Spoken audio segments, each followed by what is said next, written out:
Hey guys, welcome back to my YouTube channel. और ये है हमारे जावास्क्रिप्ट कोर्स की वीडियो नंबर 26। और आज की इस वीडियो के अंदर हम लोग एक छोटा सा टॉपिक देखने जा रहे हैं जो कि है एरो फंक्शन का।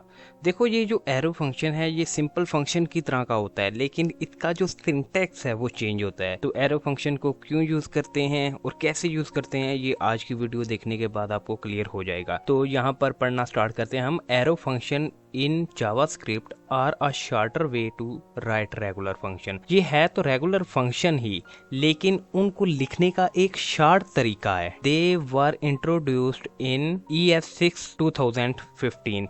ये आप समझ लें कि एक जावास्क्रिप्ट की अपडेट थी, ठीक है, जिसमें एरो फंक्शन को इंट्रोड्यूस करवाया गया। And are often used for writing short clean functions. तो जैसे जैसे आप कोड लिखना स्टार्ट करते हैं तो आपको ये समझ आती है जितना शार्ट आपका कोड होगा उतना ही वो खूबसूरत दिखाई देता है। तो इसलिए रेगुलर फंक्शंस की बजाय हम क्या यूज़ करते हैं, एरो फंक्शंस को।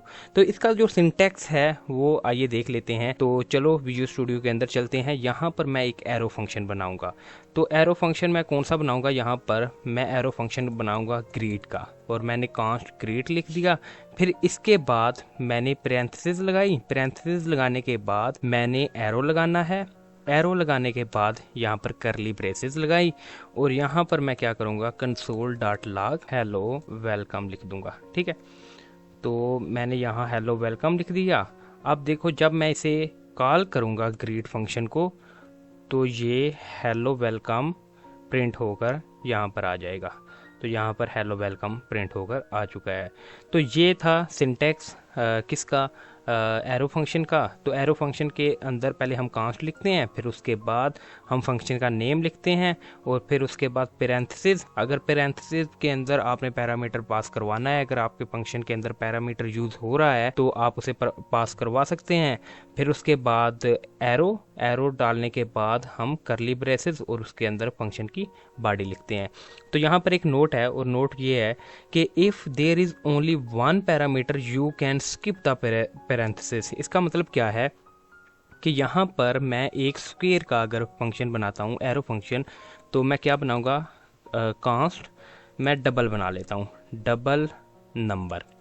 एक नंबर लेगा ये, और ये जो नंबर लेगा एज अ पैरामीटर, इसे मैं अगर पास करवाऊँ तो यहाँ पर मैं इसे पास करवा देता हूँ। यहाँ पर मैं नम पैरामीटर पास करवा देता हूँ। फिर इसके बाद करली ब्रेसेस के अंदर मैं क्या करूँगा, रिटर्न करूँगा। और यहाँ पर क्या करूँगा, मैं जो नंबर है मैं उसे मल्टीप्लाई बाय 2 कर दूँगा। ठीक है, अब मैं इस फंक्शन को कॉल करूँगा। तो मैं कंसोल डॉट लॉग मैं कहूँगा डबल नंबर करो, और नंबर यहाँ पर मैं पास करवा देता हूँ 4। का आंसर 8 आया है। क्यों 8 आया है? क्योंकि मैंने इस नंबर को डबल कर दिया है। 4 था, 4 को मैंने डबल कर दिया है। अगर यहाँ पर मैं console dot log double number करूँ 9 को, तो यहाँ पर 18 आ जाएगा। तो आप देखो यहाँ पर 18 आ चुका है।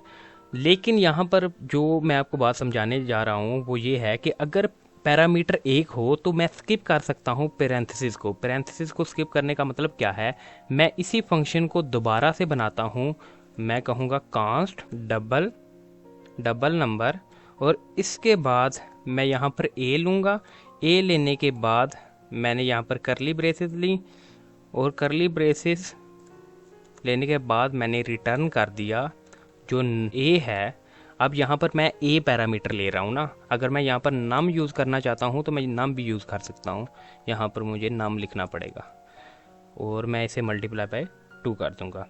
तो अब आप देखो फिर से ये काम कर रहा है, क्योंकि मैंने यहाँ पर जो आपको बताया था कि अगर पैरामीटर 1 हो, यहाँ पर नम एक ही पैरामीटर है ना, तो आप पैरेंथेसिस को क्या कर सकते हो, इग्नोर कर सकते हो।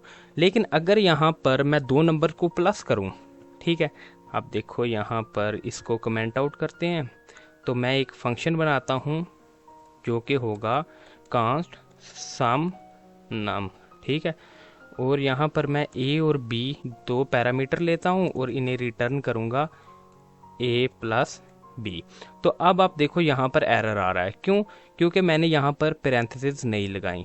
क्योंकि यहाँ पर 2 पैरामीटर्स हैं, मुझे पैरेंथेसिस लगानी पड़ेंगी।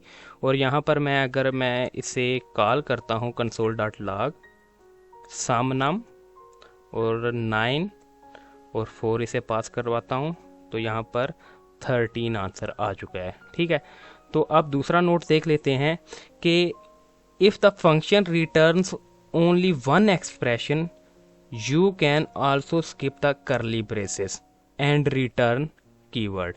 अगर आपका जो फंक्शन है वो एक सिंगल एक्सप्रेशन को क्या कर रहा है, रिटर्न कर रहा है, उसके अंदर इफ एल्स नहीं है, तो आप क्या कर सकते हो, ये जो करली ब्रेसेस हैं इन्हें भी आप ख़त्म कर सकते हो और रिटर्न जो कीवर्ड है उसे भी आप ख़त्म कर सकते हो।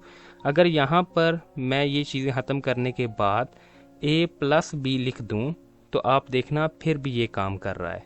ठीक है, और अगर यहाँ पर मैं सब नम का बनाता हूँ फंक्शन, यानी कि नंबर्स को मैंने क्या करना है, अब माइनस करना है, तो इसे मैं कमेंट आउट करने के बाद console.log सब नम करता हूँ और यहाँ पर मैं 10 5 देता हूँ, तो यहाँ पर 5 आंसर आ गया है। तो उम्मीद करता हूँ कि आपको इन सारी चीज़ों की समझ आ चुकी है कि अगर आपके पास पैरामीटर्स हैं उन पैरामीटर्स को कैसे लिखना है, और अगर आपका फंक्शन है जो एक पैरामीटर रखता है तो आप करली ब्रेसेस को इग्नोर कर सकते हैं। ठीक है, जैसा कि हमने यहाँ पर किया था। और अगर आपके पैरामीटर्स एक से ज़्यादा हैं तो आपको करली ब्रेसेस लगानी पड़ेंगी। और अगर आपका फंक्शन सिर्फ एक एक्सप्रेशन को रिटर्न कर रहा है तो आप करली ब्रेसेस और रिटर्न जो कीवर्ड लिखते हैं, यहाँ पर मैंने रिटर्न भी लिखा है, मैंने करली ब्रेसेस भी लगाई हैं, तो इन्हें भी आप इग्नोर कर सकते हो और आप सिंपल यहाँ पर रिटर्न वाली स्टेटमेंट लिख सकते हो। उम्मीद करता हूँ कि आपको ये एरो फंक्शन का कंसेप्ट समझ आ चुकी है। वीडियो अच्छी लगी, वीडियो को लाइक और चैनल को सब्सक्राइब लाजमी करना।